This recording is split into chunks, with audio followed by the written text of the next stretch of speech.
ಏಕಾದಶಿ ಅಂದ್ರೆ ಏನು? ವರ್ಷದಲ್ಲಿ ಎಷ್ಟು ಏಕಾದಶಿಗಳಿರುತ್ತೆ? ಅದರಲ್ಲೂ ವೈಕುಂಠ ಏಕಾದಶಿ ಯಾಕಷ್ಟು ವಿಶೇಷ? ಇವತ್ತಿನ ವಿಡಿಯೋದಲ್ಲಿ ನಾನು ನಿಮಗೆ ತಿಳಿಸ್ಕೊಡ್ತೀನಿ.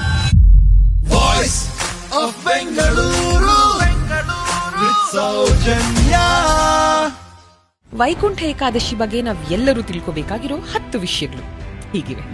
ಸಾಕ್ಷಾತ್ ವಿಷ್ಣು ಲಕ್ಷ್ಮೀ ಸಮೇತನಾಗಿ ನೆಲೆಸಿರುವಂತ ವೈಕುಂಠ ಎಲ್ಲಿದೆ? ವೈ ಅಂದ್ರೆ ಇಲ್ಲದ, ಕುಂಠ ಅಂದ್ರೆ ಆತಂಕ, ಆತಂಕವೇ ಇಲ್ಲದ ಸ್ವರ್ಗದಂತಿರುವಂತಹ ಜಾಗ ವೈಕುಂಠ. ನೋಡಿ, 14 ಲೋಕಗಳಿದೆ ಅಂತ ನಮಗ್ ಗೊತ್ತು. ನಮ್ಮ ಭೂಲೋಕ, ಅದರ ಕೆಳಗೆ 7 ಲೋಕಗಳು, ಭೂಲೋಕದ ಮೇಲೆ 6 ಲೋಕಗಳು. 6ನೇ ಲೋಕವೇ ಸತ್ಯಲೋಕ. ಈ ಸತ್ಯಲೋಕದ ಮೇಲಿದೆ ವೈಕುಂಠ. ಸರಿ, ಎಷ್ಟು ಅಂತರದಲ್ಲಿದೆ ಇದು ಅಂತ ಕೇಳಿದ್ರೆ, ಸೂರ್ಯನಿಂದ ಭೂಮಿಗೆ 1,00,000 ಯೋಜನೆಗಳಷ್ಟು ಅಂತರ. ಇನ್ನು ಇದೇ ಸೂರ್ಯನಿಂದ ಸತ್ಯಲೋಕಕ್ಕೆ 23,38,00,000 ಯೋಜನೆಗಳಷ್ಟು ಅಂತರ. ಈ ಸತ್ಯಲೋಕದಿಂದ ವೈಕುಂಠ 2,62,00,000 ಯೋಜನೆಗಳಷ್ಟು ದೂರದಲ್ಲಿದೆ. ಈ 14 ಲೋಕಗಳ ಮೇಲೆ ಅತಿ ಎತ್ತರದಲ್ಲಿ ಇರೋದೇ ವೈಕುಂಠ. ಆಗಮಶಾಸ್ತ್ರದ ಪ್ರಕಾರ 11ನೇ ಮಾಸ ಆಡಿ ಮಾಸ. ಈ ಸಮಯದಲ್ಲಿ ವಿಷ್ಣು ಶಯನವನ್ನ ಪ್ರವೇಶಿಸ್ತಾನೆ, ಅಂದ್ರೆ ನಿದ್ದೆಗೆ ಜಾರ್ತಾನೆ. ಇದಾಗಿ 2 ತಿಂಗಳುಗಳ ನಂತರ ಆತ ನಿದ್ದೆಯಿಂದ ಎದ್ದು ತನ್ನ ದಿಕ್ಕಿನ ಪರಿವರ್ತನೆಯನ್ನ ಮಾಡಿ ಪುನಃ ನಿದ್ರಿಸ್ತಾನೆ. ಈ ರೀತಿ ವಿಷ್ಣು ತನ್ನ ದಿಕ್ಕಿನ ಪರಿವರ್ತನೆಯನ್ನ ಮಾಡೋ ಸಮಯದಲ್ಲಿ ಬರೋದೇ ಪರಿವರ್ತನಾ ಏಕಾದಶಿ ಅಥವಾ ಪರಿವರ್ತಿನಿ ಏಕಾದಶಿ. ಇದನ್ನ ಪದ್ಮ ಏಕಾದಶಿ ಅಂತ ಕೂಡ ಕರೀತಾರೆ. ಚಾತುರ್ಮಾಸ್ಯದ ಸಮಯದಲ್ಲಿ ಬರೋ ಈ ಏಕಾದಶಿ ವಿಷ್ಣುವಿನ ವಾಮನ ಅವತಾರಕ್ಕೆ ಅರ್ಪಿತ. ಪುನಃ ಕಾರ್ತೀಕ ಮಾಸದ 11ನೇ ದಿನ ವಿಷ್ಣುವಿಗೆ ಎಚ್ಚರವಾಗುತ್ತೆ. ಆಗ ತನ್ನ ಭಕ್ತಾದಿಗಳಿಗೆ ಹಾಗೂ 3,00,000 ದೇವತೆಗಳಿಗೆ ಆತ ದರ್ಶನವನ್ನ ಕೊಡ್ತಾನೆ. ಆ ದಿನವೇ ವೈಕುಂಠ ಏಕಾದಶಿ. ಇದರ ಮಾರನೇ ದಿನ ಬರೋದೇ 3,00,000 ದ್ವಾದಶಿ. ವರ್ಷದಲ್ಲಿ 24 ಏಕಾದಶಿಗಳು ಬರುತ್ತೆ ಅಂತ ಗೊತ್ತಿರಬಹುದು. ಪ್ರತಿ ತಿಂಗಳಲ್ಲಿ ಕೃಷ್ಣ ಪಕ್ಷ ಹಾಗೂ ಶುಕ್ಲ ಪಕ್ಷ, ಕೃಷ್ಣ ಪಕ್ಷದ 11ನೇ ದಿನ ಮತ್ತು ಶುಕ್ಲ ಪಕ್ಷದ 11ನೇ ದಿನ ಏಕಾದಶಿ. ಆದ್ರೆ ಅಧಿಕ ಮಾಸ ಯಾವ ವರ್ಷದಲ್ಲಿ ಬರುತ್ತೋ ಆ ವರ್ಷ 26 ಏಕಾದಶಿಗಳನ್ನ ನಾವು ನೋಡ್ತೀವಿ. ಪ್ರತಿ ಏಕಾದಶಿಗೂ ಉಪವಾಸ ಮಾಡೋದು ಬಹಳ ವಿಶೇಷ. ಆದ್ರೆ ವರ್ಷದಲ್ಲಿ ಬಹು ವಿಶೇಷವಾಗಿ ಬರುವಂಥ ವೈಕುಂಠ ಏಕಾದಶಿಯ ದಿನ ನಾವು ಮಾಡುವಂಥ ಉಪವಾಸ, ಈ ಒಂದೇ ಒಂದು ದಿನದ ಉಪವಾಸ ವರ್ಷದ ಮಿಕ್ಕ ಎಲ್ಲಾ ಏಕಾದಶಿ ದಿನಗಳಂದು ನಾವು ಉಪವಾಸ ಮಾಡದಷ್ಟೇ ಫಲವನ್ನ ತಂದುಕೊಡುತ್ತೆ ಅಂತ ನಿಮಗೆ ಗೊತ್ತಾ? ಅದರಲ್ಲೂ ಇದು ನಿರ್ಜಲ ಏಕಾದಶಿಯಾಗಿದ್ರೆ ತುಂಬಾ ಒಳ್ಳೇದು. ಅಂದ್ರೆ ಒಂದೇ ಒಂದು ತೊಟ್ಟು ನೀರನ್ನ ಸಹ ಕುಡಿಯದೆ ಉಪವಾಸವನ್ನ ಮಾಡೋದು. ನಿಮಗೆ ಗೊತ್ತಾ, ಈ ವೈಕುಂಠ ಏಕಾದಶಿಗೆ ಮತ್ತೊಂದು ಹೆಸರಿದೆ. ಅದುವೇ ಮೋಕ್ಷದ ಏಕಾದಶಿ, ಅಂದ್ರೆ ಮೋಕ್ಷದ 11ನೇ ದಿನ. ಈ ದಿನ ದಿನಪೂರ್ತಿ ಉಪವಾಸವಿದ್ದು ವಿಷ್ಣುವನ್ನ ಪಠಿಸಬೇಕು. ಇದು ಗೀತಾ ಜಯಂತಿಯ ದಿನವೇ ಬರುತ್ತೆ ಅಂತ ನಿಮಗೆ ಗೊತ್ತಾ? ಕುರುಕ್ಷೇತ್ರ ಯುದ್ಧದಲ್ಲಿ ಶ್ರೀಕೃಷ್ಣ ಪರಮಾತ್ಮ ಅರ್ಜುನನಿಗೆ ಗೀತೋಪದೇಶವನ್ನ ಮಾಡಿದಂತಹ ದಿನವೇ ಗೀತಾ ಜಯಂತಿ. ಅಷ್ಟು ಮಾತ್ರ ಅಲ್ಲದೆ ಬ್ರಹ್ಮಾಂಡ ಪುರಾಣ ಮತ್ತು ಪದ್ಮಪುರಾಣದಲ್ಲಿನ ಈ ಉಲ್ಲೇಖ ಏನಂದ್ರೆ, ಮೋಕ್ಷದ ಏಕಾದಶಿಯ ಬಗ್ಗೆ ಶ್ರೀಕೃಷ್ಣ ಪರಮಾತ್ಮ ಯುಧಿಷ್ಠಿರನಿಗೆ ಹೇಳ್ತಾನೆ. ಅಷ್ಟು ವಿಶೇಷ ಈ ಮೋಕ್ಷದ ಏಕಾದಶಿ ಅಥವಾ ವೈಕುಂಠ ಏಕಾದಶಿ. ಅಷ್ಟಕ್ಕೂ ಕೃಷ್ಣ ಪರಮಾತ್ಮ ಮೋಕ್ಷದ ಏಕಾದಶಿಯ ಬಗ್ಗೆ ಯುಧಿಷ್ಠಿರನಿಗೆ ಏನ್ ಹೇಳ್ತಾನೆ? ಚಂಪಕ ಅನ್ನೋ ದೇಶ, ಇದನ್ನ ಆಳ್ತಾ ಇದ್ದಂಥ ದೊರೆಯ ಹೆಸರು ವೈಖಾನಸ. ಒಂದ್ ರಾತ್ರಿ ವೈಖಾನಸನಿಗೆ ಕನಸಿನಲ್ಲಿ ಆತನ ಪಿತೃಗಳು ಬಂದು ಹೇಳ್ತಾರೆ, ನಾವು ನರಕದಲ್ಲಿದ್ದೀವಿ, ಒದ್ದಾಡ್ತಾ ಇದೀವಿ, ಹೇಗಾದ್ರೂ ಮಾಡಿ ನಮ್ಮನ್ನ ಇಲ್ಲಿಂದ ಬಿಡುಗಡೆಗೊಳಿಸಿ ಸ್ವರ್ಗ ಪ್ರಾಪ್ತಿ ಮಾಡು ಅಂತ. ಈ ಕನಸು ಬೀಳ್ತಿದ್ದ ಹಾಗೆ ರಾಜ ಎಚ್ಚರಗೊಂಡು ಮಾರನೇ ದಿನಾನೇ ತನ್ನ ಆಸ್ಥಾನದಲ್ಲಿನ ಬ್ರಾಹ್ಮಣರನ್ನ ಸಂಪರ್ಕಿಸಿ ಏನ್ ಮಾಡ್ಬೇಕು, ಇದಕ್ಕೆ ಪರಿಹಾರ ಏನು ಅಂತ ಕೇಳಿದಾಗ ಅವರೆಲ್ಲರೂ ಸೇರಿ ಒಂದು ತೀರ್ಮಾನಕ್ಕೆ ಬರ್ತಾರೆ. ಅದೇನಂದ್ರೆ, ರಾಜನನ್ನ ಪರ್ವತ ಮುನಿಯ ಬಳಿಗೆ ಕಳಿಸೋದು. ರಾಜ ಬರ್ತಾನೆ.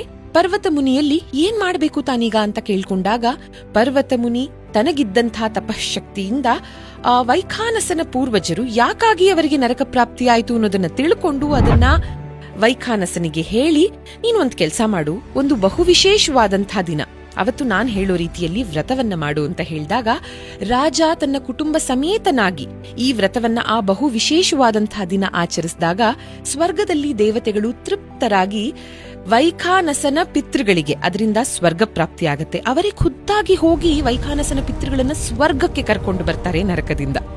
ಆ ಬಹು ವಿಶೇಷವಾದಂತಹ ದಿನವೇ ವೈಕುಂಠ ಏಕಾದಶಿ ಅಥವಾ ಮೋಕ್ಷದ ಏಕಾದಶಿ. ಇನ್ನು ಏಕಾದಶಿ ಅಂದ್ರೆ 11 ಅಂತ ನಮಗ್ ಗೊತ್ತು. ಆದ್ರೆ ಏಕಾದಶಿ ಒಬ್ಬ ಹೆಣ್ಣಿನ ಹೆಸರು ಕೂಡ ಅಂತ ನಿಮಗ್ ಗೊತ್ತಾ? ಮುರ ಅನ್ನೋ ಒಬ್ಬ ಅಸುರ. ಈತ ದೇವತೆಗಳಿಗೆ ಬಹಳ ಉಪಟಳವನ್ನ ಕೊಡ್ತಾ ಇರ್ತಾನೆ. ಆಗ ದೇವಾನುದೇವತೆಯರು ವಿಷ್ಣುವಿನ ಮೊರೆ ಹೋಗ್ತಾರೆ, ನೀನೇ ನಮ್ಮನ್ನ ಕಾಪಾಡಬೇಕು ಅಂತ. ಸರಿ, ವಿಷ್ಣು ಮುರನ ವಿರುದ್ಧ ಯುದ್ಧವನ್ನ ಪ್ರಾರಂಭ ಮಾಡ್ತಾನೆ. ಆದರೆ ಮುರ ಕೂಡ ಅಷ್ಟೇ ಶಕ್ತಿಶಾಲಿಯಾಗಿದ್ದ. ಸಾಕಷ್ಟು ಸಮಯ, ಒಂದು ದೀರ್ಘ ಸಮಯ ಯುದ್ಧ ನಡೆಯುತ್ತೆ. ಯಾರೂ ಗೆಲ್ತಾ ಇಲ್ಲ, ಯಾರೂ ಸೋಲ್ತಾ ಇಲ್ಲ. ಒಂದು ಚಿಕ್ಕ ವಿರಾಮ ಈ ಯುದ್ಧಕ್ಕೆ. ಆ ಸಮಯದಲ್ಲಿ ವಿಷ್ಣು ಏನ್ ಮಾಡ್ತಾನೆ, ಅಲ್ಲೇ ಹತ್ತಿರದಲ್ಲಿದ್ದಂತಹ ಗುಹೆಗೆ ಹೋಗಿ ವಿಶ್ರಾಂತಿ ಪಡಿತಾ ಇರ್ತಾನೆ. ಆ ಸಮಯದಲ್ಲಿ ಏನಾಗತ್ತೆ, ವಿಷ್ಣುವಿನ ದೇಹದ ಒಳಗಿನ ಫೆಮಿನೈನ್ ಎನರ್ಜಿ, ಹೆಣ್ಣಿನ ಶಕ್ತಿ, ಒಂದು ಸ್ತ್ರೀ ಶಕ್ತಿ ಆಚೆ ಬಂದು ಮುರನ ಬಳಿ ಹೋಗಿ ಆತನನ್ನ ತನ್ನ ತೀಕ್ಷ್ಣ ದೃಷ್ಟಿಯಿಂದಲೇ ಸುಟ್ಟು ಭಸ್ಮ ಮಾಡ್ಬಿಡುತ್ತೆ. ನಿದ್ದೆಯಿಂದ ಎಚ್ಚರಗೊಂಡಂತಹ ವಿಷ್ಣುವಿಗೆ ಈ ವಿಷಯ ಗೊತ್ತಾಗಿ ತುಂಬಾ ಖುಷಿಯಾಗತ್ತೆ. ಇನ್ನು ಆಕೆಗೆ ಏಕಾದಶಿ ಅನ್ನೋ ನಾಮಕರಣವನ್ನ ಸಹ ಮಾಡ್ತಾನೆ. ಗೊತ್ತಾಯ್ತಲ್ಲ ಈಗ ಏಕಾದಶಿ ಅಂದ್ರೆ ಯಾರು ಅಂತ. ಇನ್ನು ಮುರನ ಸಂಹಾರದ ನಂತರ ವಿಷ್ಣುವಿಗೆ ಬಹಳ ಖುಷಿಯಾಗಿ, ಏಕಾದಶಿ ನಿನಗೇನ್ ವರ ಬೇಕೋ ಕೇಳು, ಕೊಡ್ತೀನಿ ಎಂದಾಗ ಆಕೆ ಹೇಳ್ತಾಳೆ, ಯಾರೆಲ್ಲ ಇನ್ಮುಂದೆ ಈ ವಿಶೇಷವಾದಂತಹ ದಿನ ನಿನ್ನ ಆರಾಧನೆಯನ್ನ ಮಾಡ್ತಾರೋ, ಅದರಲ್ಲೂ ಉಪವಾಸವಿದ್ದು ನಿನ್ನ ಜಪ ತಪ ಆರಾಧನೆಗಳಲ್ಲಿ ತೊಡಗಿಕೊಳ್ತಾರೋ ಅವರಿಗೆ ನೀನು ಅಷ್ಟೈಶ್ವರ್ಯಗಳನ್ನ ಕೊಡಬೇಕು. ಅಷ್ಟು ಮಾತ್ರ ಅಲ್ಲ, ಈ ದಿನ, ಈ ವಿಶೇಷವಾದಂತಹ ದಿನ ಸ್ವರ್ಗದ ಬಾಗಿಲು ಅಂದ್ರೆ ವೈಕುಂಠ ದ್ವಾರ ತೆರೆದೇ ಇರಬೇಕು ಅಂತ ಕೂಡ ಕೇಳ್ಕೊಳ್ತಾಳೆ. ವಿಷ್ಣು ತಥಾಸ್ತು ಅಂತಾನೆ. ಹಾಗಾಗಿ ನಂಬಿಕೆ ಏನಂದ್ರೆ ಈ ದಿನ ಯಾರೇ ನಮ್ಮನ್ನ ಅಗಲಿದ್ರೂ ಅವರು ಸ್ವರ್ಗಸ್ಥರಾಗ್ತಾರೆ ಅಂತ. ಅಷ್ಟು ಮಾತ್ರ ಅಲ್ಲ, ಈ ದಿನ ಯಾರು ವಿಶೇಷವಾಗಿ ಉಪವಾಸ ಮಾಡಿ ವಿಷ್ಣುವಿನ ಆರಾಧನೆಯನ್ನ ಮಾಡ್ತಾರೋ ಅವರೆಲ್ಲರಿಗೂ ಸ್ವರ್ಗ ಪ್ರಾಪ್ತಿಯಾಗತ್ತೆ. ಅಷ್ಟು ಮಾತ್ರವಲ್ಲದೆ ಅವರ ಜೀವನದಲ್ಲಿನ ಅಷ್ಟು ಆಸೆ ಆಕಾಂಕ್ಷೆಗಳಿಗೆ ವಿಷ್ಣು ತಥಾಸ್ತು ಅಂತಾನೆ. ಇನ್ನು ಏಕಾದಶಿಯ ಉಪವಾಸ ಹೇಗ್ ಮಾಡ್ಬೇಕು? ಸಾಕಷ್ಟು ಜನ ಏಕಾದಶಿ ತಿಥಿ ಯಾವತ್ತಿದೆ ನೋಡ್ಕೊಂಡು ಆ ಒಂದು ದಿನ ಮಾತ್ರ ಉಪವಾಸ ಮಾಡ್ತಾರೆ ಅಲ್ವಾ? ಆದ್ರೆ ಏಕಾದಶಿ ಅನ್ನೋದು 3 ದಿನದ ಉಪವಾಸ ಕ್ರಮ ಅಂತ ನಿಮಗ್ ಗೊತ್ತಾ? ಏಕಾದಶಿಯ ಹಿಂದಿನ ದಿನ ಬರೋ ದಶಮಿ ತಿಥಿ, ಅವತ್ತು ಮಧ್ಯಾಹ್ನದ ಭೋಜನದೊಂದಿಗೆ ನಮ್ಮ ಊಟ ಉಪಹಾರಗಳನ್ನ ನಿಲ್ಲಿಸಬೇಕು ನಾವು. ಆನಂತರ ಏನನ್ನು ಸೇವಿಸಬಾರ್ದು. ಯಾಕಂದ್ರೆ ತಿಂದ ಆಹಾರ ಸಂಪೂರ್ಣವಾಗಿ ಜೀರ್ಣವಾಗಬೇಕಲ್ಲ. ಎಷ್ಟೆಷ್ಟೋ ಸಲ ನಾವು ತಿನ್ನುವಂತಹ ಆಹಾರ 8 ರಿಂದ 10 ಗಂಟೆಗಳ ಕಾಲನೇ ಬೇಕಾಗತ್ತೆ ಅದು ಸಂಪೂರ್ಣವಾಗಿ ಜೀರ್ಣವಾಗೋದಕ್ಕೆ.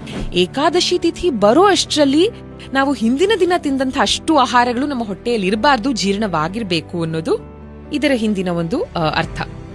ಇನ್ನು ಏಕಾದಶಿ ತಿಥಿ ಪ್ರಾರಂಭವಾದಾಗ ಉಪವಾಸ, ನಿಟ್ಟುಪವಾಸವನ್ನ ಕೈಗೊಂಡು ಆ ದಿನ ಮಾತ್ರ ಊಟ ಉಪಹಾರ ಏನ್ ತಿನ್ಬೇಕು, ಏನ್ ತಯಾರಿಸಬೇಕು ಅನ್ನೋದ್ರ ಬಗ್ಗೆ ನಾವು ಯೋಚನೆ ಮಾಡೋದನ್ನ ಹೊರತುಪಡಿಸಿ ಭಗವಂತನ ಬಗ್ಗೆ ಯೋಚನೆ ಮಾಡ್ತಾ, ಆತನ ಶ್ಲೋಕಗಳನ್ನ ಹೇಳ್ಕೊಳ್ತಾ, ಹಾಡುಗಳನ್ನ ಹೇಳ್ತಾ, ಆತನ ಆರಾಧನೆಯನ್ನ ಮಾಡ್ತಾ ಆ ಸಂಪೂರ್ಣ ದಿನವನ್ನ ಭಗವಂತನ ಆರಾಧನೆಗೆ ಮುಡಿಪಾಗಿಡಬೇಕು ಅಂತ.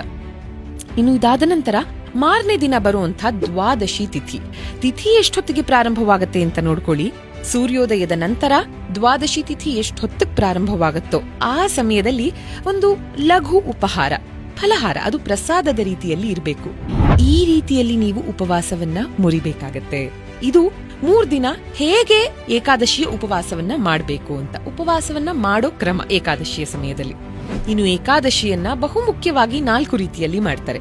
ಮೊದಲನೇದಾಗಿ ನಿರ್ಜಲ ಏಕಾದಶಿ, ಒಂದೇ ಒಂದು ತೊಟ್ಟು ನೀರನ್ನ ಸಹ ಸೇವಿಸದೆ ಮಾಡುವಂತ ಉಪವಾಸ. ಇನ್ನು ಎರಡನೆಯದ್ದಾಗಿ ಜಲಾಹಾರ, ಅಂದ್ರೆ ಹೆಸರೇ ಹೇಳೋ ಹಾಗೆ ಇಲ್ಲಿ ಜಲವೇ ಆಹಾರ, ನೀರನ್ನ ಬಿಟ್ಟು ಇನ್ನೇನನ್ನೂ ಸೇವಿಸದೇ ಇರೋದು. ಮೂರನೆಯದ್ದಾಗಿ ಕ್ಷೀರ ಭೋಜನ, ಅಂದ್ರೆ ಹಾಲು ಮತ್ತು ಹಾಲಿನ ಉತ್ಪನ್ನಗಳ ಸೇವನೆಯನ್ನ ಮಾತ್ರ ಮಾಡೋದು. ಇನ್ನು 4ನೆಯದ್ದಾಗಿ ಧಾನ್ಯಗಳನ್ನ ಸೇವಿಸದೆ ಅವಲಕ್ಕಿ, ಸಾಬುದಾನ, ಹಣ್ಣು ಈ ರೀತಿಯ ಆಹಾರಗಳನ್ನು ಮಾತ್ರ ಸೇವಿಸಿ ಮಾಡುವಂತಹ ಉಪವಾಸ. ಇನ್ನು ನಾವು ಯಾವ ರೀತಿ ಉಪವಾಸ ಮಾಡಿದ್ರೆ ಒಳ್ಳೆಯದು ಅಂತ ಕೇಳೋರ್ಗೆ, ಉಪವಾಸಕ್ಕಿಂತ ಇಲ್ಲಿ ಭಗವಂತನ ಆರಾಧನೆಯನ್ನ ಆ ದಿನ ನಾವು ಎಷ್ಟು ಭಕ್ತಿಯಿಂದ ಮಾಡ್ತೀವಿ ಅನ್ನೋದು ಬಹಳ ಮುಖ್ಯವಾಗುತ್ತೆ. ಇನ್ನು ವೈಕುಂಠ ಏಕಾದಶಿಯ ಮಾರನೇ ದಿನ ಮುಕ್ಕೋಟಿ ದ್ವಾದಶಿ, ದ್ವಾದಶಿ ತಿಥಿಯಂದು ಬರುವಂತಹ ಮುಕ್ಕೋಟಿ ದ್ವಾದಶಿ ಎಷ್ಟು ವಿಶೇಷ ನೋಡಿ. ಮುಕ್ಕೋಟಿ ಅಂತಿದ್ದ ಹಾಗೆ 33 ಕೋಟಿ ದೇವತೆಗಳು, ಸಾಕಷ್ಟು ಮಾತಾಡ್ತೀವಿ ನಾವು 33 ಕೋಟಿ ದೇವತೆಗಳ ಬಗ್ಗೆ. ಇಲ್ಲಿ 33 ಕೋಟಿ ಅಂದ್ರೆ ಲಿಟ್ರಲ್ ಟ್ರಾನ್ಸ್ಲೇಷನ್ ಆಫ್ 33 crores ಅಲ್ಲ. ಇಲ್ಲಿ ಕೋಟಿ ಅಂದ್ರೆ ಪ್ರಕಾರಗಳು, 33 ಪ್ರಕಾರದ ದೇವತೆಗಳು ಈ ದಿನ ಅಂದ್ರೆ ಮುಕ್ಕೋಟಿ ದ್ವಾದಶಿಯ ದಿನ ತಿರುಮಲದಲ್ಲಿನ ಪುಷ್ಕರಣಿಯಲ್ಲಿ ಮಿಂದೆದ್ದು ಭಗವಂತನ ದರ್ಶನವನ್ನ ಪಡಿತಾರೆ ಅನ್ನೋದು ನಂಬಿಕೆ. 33 ಕೋಟಿ ಅಂದ್ರೆ 33 ಪ್ರಕಾರದ ದೇವತೆಗಳು ಯಾರು ಅಂತ ಕೇಳಿದ್ರೆ 12 ಆದಿತ್ಯರು, 8 ವಸುಗಳು, 11 ರುದ್ರರು ಹಾಗೂ 2 ಅಶ್ವಿನಿ ಕುಮಾರರು.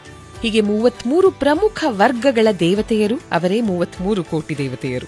ಇನ್ನು ಈ ದಿನ ನಾವು ವಿಷ್ಣುವಿಗೆ ಅರ್ಪಿಸುವಂತ ನೈವೇದ್ಯವನ್ನ 33 ಕೋಟಿ ದೇವತೆಗಳು ಸಹ ಸೇವಿಸ್ತಾರೆ ಅನ್ನೋದು ನಂಬಿಕೆ. ಹಾಗಾಗಿನೇ ಈ ದಿನ ವಿಶೇಷವಾಗಿ ಅತಿಥಿ ಸತ್ಕಾರಕ್ಕೆ ಬಹಳ ಮಹತ್ವ.